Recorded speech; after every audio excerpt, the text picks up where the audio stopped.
Hello students, मैं doctor Anamika Singhvi, associate professor botany, government miracles college Udaipur. आज हम late blight of potato disease के बारे में पढ़ेंगे। इसका नाम लेट ब्लाइट का मतलब होता है general and rapid killing of leaves, flowers and stems, जिसको हम हिंदी में कहते हैं कि जले हुए के समान लक्षण दिखाई देते हैं, जिसमें जो पत्तियां होती है वो भूरी और काली होकर अपघटित होने लगती है, डिजेनरेट होने लगती है। और लेट नाम इसलिए दिया गया है कि पोटैटो में दो तरह की डिजीज़ पाई जाती है, एक तो अर्ली ब्लाइट और दूसरी late blight. Early blight symptoms पहले नज़र आते हैं और ये सिम्टम्स इस डिजीज़ के जो फ्लावरिंग स्टेज के समय नज़र आते हैं, और इसलिए इसको लेट ब्लाइट ऑफ पोटैटो कहते हैं। जो दूसरी डिजीज़ है अर्ली ब्लाइट, वो अल्टरनेरिया सोलेनी से होती है, जो कि मेंबर है किसका, ड्यूटेरोमाइसिटीज़ का। जबकि ये डिजीज़ होती है इसके द्वारा फाइटोप्थोरा इन्फेस्टेंस, जो कि ओमाइसिटीज़ क्लास का मेंबर है। अब हम इसका क्लासिफिकेशन देखें जनरल, तो इसका पैथोजन है फाइटोप्थोरा इन्फेस्टेंस, और क्लासिफिकेशन में इसका किंगडम है स्ट्रेमिनोपाइला, फाइलम ओमाइकोटा, क्लास ओमाइसिटीज, ऑर्डर पेरेनोस्पोरेल्स, और फैमिली है पिथिएसी। हमने इसको अलग किंगडम स्ट्रेमिनोपाइला में रखा है, इसको फंजाई में नहीं रखा है, क्योंकि एक साइंटिस्ट एलेक्सोपोलस मिम्स और ब्लैकवेल 1997 के हिसाब से जो ओमाइसिटीज़ क्लास थी एलेक्सोपोलस की ने 62 में जो दी थी पहले, उस ओमाइसिटीज़ के क्लास में जो कैरेक्टर्स हैं वो जनरल फंजाई के कैरेक्टर से बिल्कुल अलग हैं। और इसी वजह से, क्योंकि फंजाई में सामान्य दूसरी फंजाई में जैसे कि काइटिन की सेल वॉल होती है, तो इसमें सेल वॉल सेलुलोज की होती है। वहाँ पर स्टार्च जो रिजर्व फूड के हिसाब से स्टार्च है, जबकि ओमाइसिटीज़ में ग्लूकोज के रूप में होता है। तो और भी ये डिप्लॉयड इसका थैलस है। तो ये सारे ऐसे कैरेक्टर्स हैं जिसकी वजह से हमने या साइंटिस्ट ने इसको अलग किंगडम स्ट्रेमिनोपाइला में रखा है, और उसको फाइलम भी ओमाइकोटा में रखा है। देन क्लास ओमाइसिटीज, पेरेनोस्पोरेल्स और पिथिएसी है। देन हिस्ट्री, हमने पहले हिस्ट्री में या जनरल इंट्रोडक्शन में भी फाइटोप्थोरा को मेंशन किया है। Phytophthora Greek word phyto means plant, और पथोरा मीन्स डिस्ट्रॉयर होता है। इसका मतलब है plant destroyer. It is the most destructive disease of potato. ये आलू में मिलने वाली बहुत डिस्ट्रक्टिव डिजीज़ है, और इसलिए इसका नाम फाइटोप्थोरा रखा है। और ये रेस्पॉन्सिबल था Irish feminine in early 1840s में, जब हमने कहा था कि यूरोप में भी पर्टिकुलरली इसमें आयरलैंड में इसे डिजीज़ बहुत व्यापक रूप से फैली थी, और करीब 10 लाख लोग स्टारवेशन या भूखमरी के शिकार हुए थे, और लगभग 15 लाख लोग माइग्रेट हो गए थे उस कंट्री से। तो ये काफ़ी इम्पोर्टेंट ऐसी डिजीज़ थी जिसने उस समय बहुत तहलका मचाया था। और इसका पैथोजन को डिस्क्राइब किया था सबसे पहले एमजे बर्किली ने 1846 में, और इसका नाम फाइटोप्थोरा इन्फेस्टेंस डी बेरी ने रखा था। और इसी कारण से डी बेरी को फादर ऑफ मॉडर्न माइकोलॉजी या फादर ऑफ पैथोलॉजी भी कहा जाता है। हमने इसको थोड़ा सा पहले डिस्कस किया था। देन हम इसके ऑकरेंस और डिस्ट्रीब्यूशन की बात करते हैं। तो पोटैटो क्रॉप है या नेटिव है साउथ अमेरिका का, और ये डिजीज़ भी साउथ अमेरिका में एंडेमिक के रूप में फैली थी। Later it was spread throughout the world. बाद में पूरे विश्व में जहाँ जहाँ पोटैटो की फसल ग्रो की जाती है वहाँ पर ये डिजीज़ पाई जाती है। It has been reported in USA और European countries, Canada, Africa, Uganda, Kenya, Tanzania और इथोपिया। और इंडिया में इसको सबसे पहले नीलगिरी हिल्स में इंट्रोड्यूस किया था। नीलगिरी हिल्स में सबसे पहले ये डिजीज़ देखी गई थी। ना इसकी इकोनॉमिक इम्पॉर्टेंस की बात करें, हम ये जानना चाहें कि हम क्यों इसके बारे में स्टडी कर रहे हैं। किसी भी डिजीज़ के बारे में हम स्टडी करते हैं क्योंकि हम ये जानना चाहते हैं कि उससे हमारी आर्थिक व्यवस्था या अर्थव्यवस्था पर क्या फ़र्क पड़ता है। अगर कोई प्लांट डिजीज़ है तो उसमें प्रोडक्ट के रूप में हम हार्वेस्ट नहीं कर पाएंगे उसके फ्रूट को, और इस तरह से हमारी इकोनॉमी डाउन होती है। तो आर्थिक महत्व इसका ये है कि average annual loss has been estimated to 15% of total production in the country. Country में टोटल प्रोडक्शन अगर पोटैटो क्रॉप का है उसका 15% तो एनुअल लॉस हो जाता है, किसमें, इस डिजीज़ की वजह से। और अगर सीवियरली अफेक्टेड है वो जो प्लांट है पूरा का पूरा, तो कंप्लीट क्रॉप लॉस होता है। और रेड्यूस ट्यूबर साइज है अगर डिजीज़ की वजह से, क्योंकि लीफ पर इन्फेक्शन हो गया, ट्यूबर पर इन्फेक्शन है, और लीफ पे इन्फेक्शन की वजह से फोटोसिंथेसिस की रेट डाउन हो जाएगी, ट्यूबर की साइज़ छोटी हो जाएगी, तो उसकी मार्केट वैल्यू और कम हो जाती है। देन हम बात करते हैं सिम्टम्स ऑफ डिजीज़ के।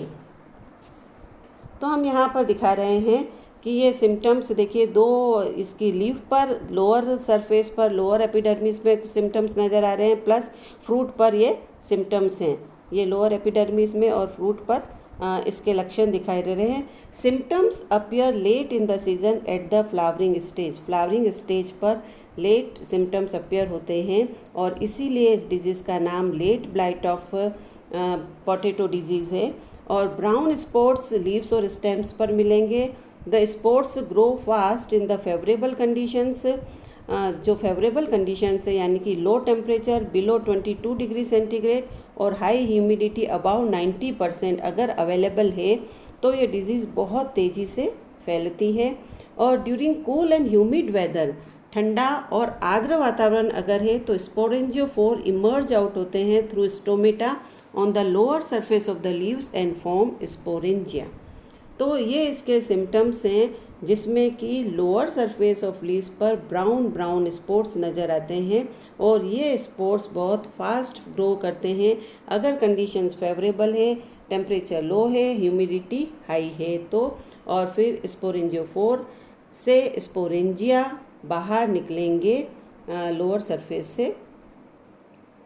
फिर हम बात करते हैं कि सीवियर इन्फेक्शन में पूरा का पूरा फोलिएज का क्राउन पेरिश हो जाता है 2 और 3 दिन में। अगर सीवियर इन्फेक्शन है तो 2 तो 3 दिन में वो पूरा ख़त्म हो जाएगा। और जब फोलिएज डिस्ट्रक्शन हो जाता है तो इन्फेक्शन स्प्रेड करता है अंडरग्राउंड पार्ट्स में, मतलब अब उसका ट्यूबर अफेक्टेड होगा या ट्यूबर इन्फेक्टेड होगा। ट्यूबर्स ड्राई और वेट रोटिंग दोनों ही दिखाता है, शुष्क और नमी वाली। और in dry rot brown patches appear on the tubers that extend about half an inch below the skin. Dry में क्या होगा कि ब्राउन पैचेस मिलेंगे ट्यूबर्स के ऊपर, ये ट्यूबर्स है उसमें कुछ ब्राउन ब्राउन पैचेस मिलेंगे और वो थोड़ा अंदर की तरफ पेनिट्रेट कर जाएंगे लगभग आधे इंच तक, किसके अंदर, ट्यूबर के अंदर। और ट्यूबर्स डिके हो जाता है बहुत फास्ट और उसके साथ में उसमें कुछ गंदी सी स्मेल आनी स्टार्ट होती है। ये स्मेल आना, ये जो फोल स्मेल की हम बात कर रहे हैं, ये सेकेंडरी इन्फेक्शन की वजह से होता है जो फंजाई की नई सॉफ्ट रोट ऑफ बैक्टीरिया की वजह से है। उस पर फिर एक इन्फेक्शन और हो जाता है जो सड़ा गला ट्यूबर है उसके ऊपर, और वो इन्फेक्शन होता है बैक्टीरिया का और उनके इन्फेक्शन की वजह से उसमें बहुत गंदी सी स्मेल आनी स्टार्ट होती है। और जो अपेरेंटली हेल्दी ट्यूबर्स दिख रहे हैं वो स्टोरेज के दौरान भी रॉटिंग हो जाती है उनकी, वो सड़ गल जाते हैं। हमने कई बार घर में भी देखा होगा कि जो पोटैटो लाते हैं अगर वो कुछ समय तक पड़े हुए हैं या अगर वो सड़ रहे होते हैं तो बहुत अजीब सी स्मेल आती है उसके अंदर से। It is because of this disease जिसमें बैक्टीरिया सॉफ्ट रोटिंग करता है, प्लस उसमें ऑलरेडी रोटिंग शुरू होती है। पहले तो हेल्दी दिख रहे थे मगर उसमें वो इन्फेक्टेड ट्यूबर हैं जो बाद में रोटिंग स्टार्ट करते हैं उसके अंदर।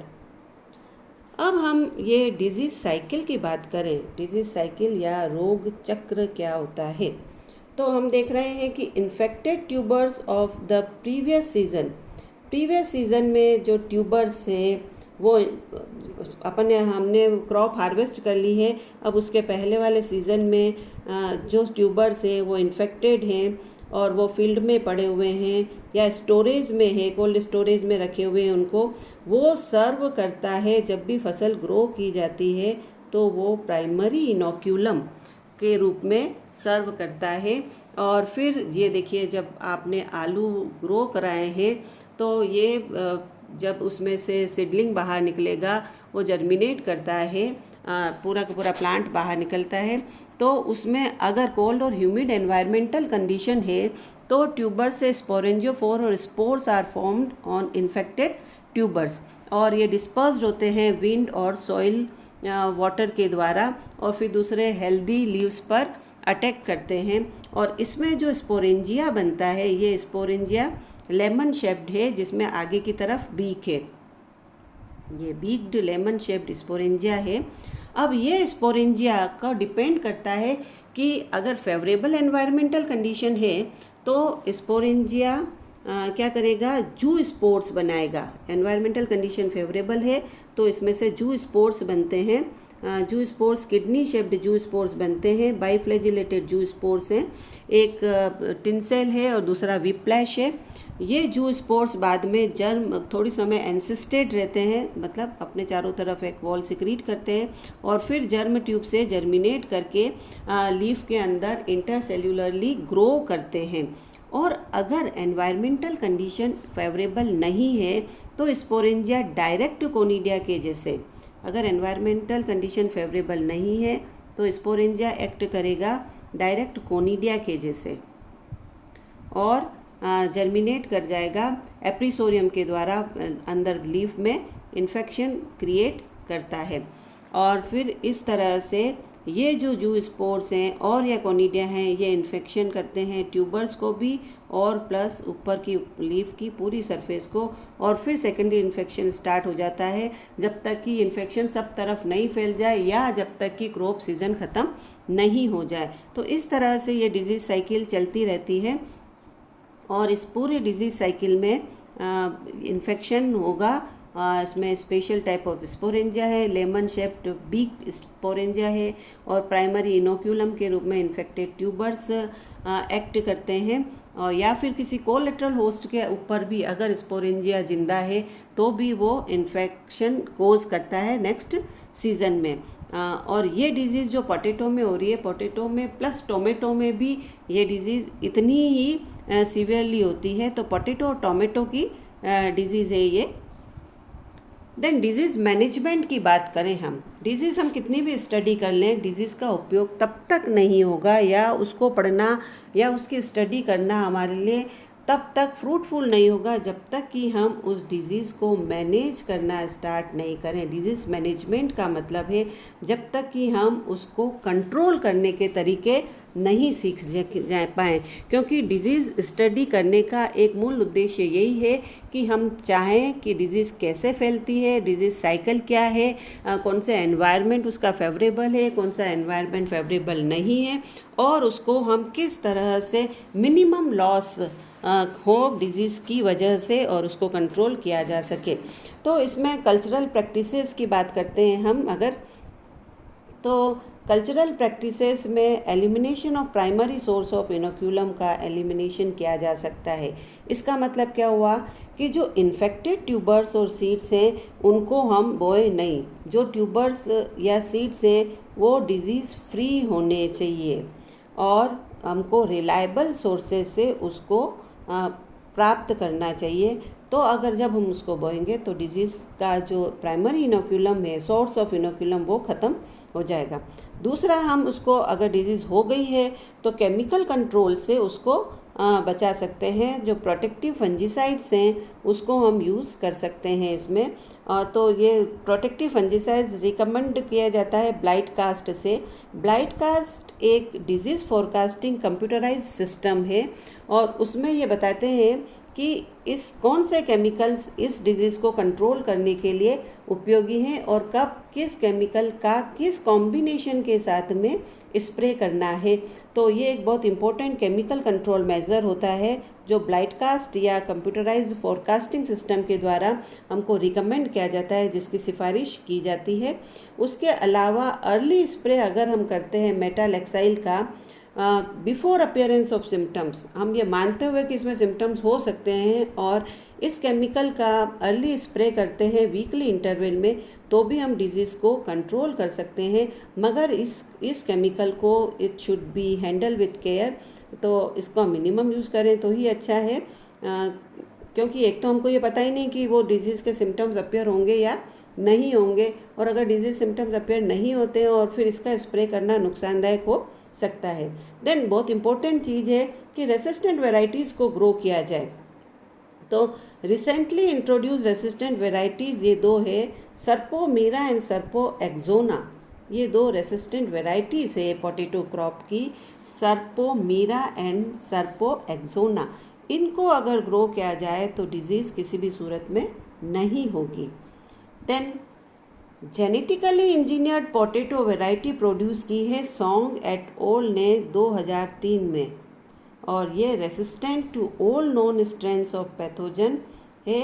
It's resistance is derived from RB gene clone from Solanum bulbocastanum. Solanum bulbocastanum से एक आरबी जीन से हमने रेसिस्टेंट वेराइटीज़ डेवलप की है साइंटिस्ट ने।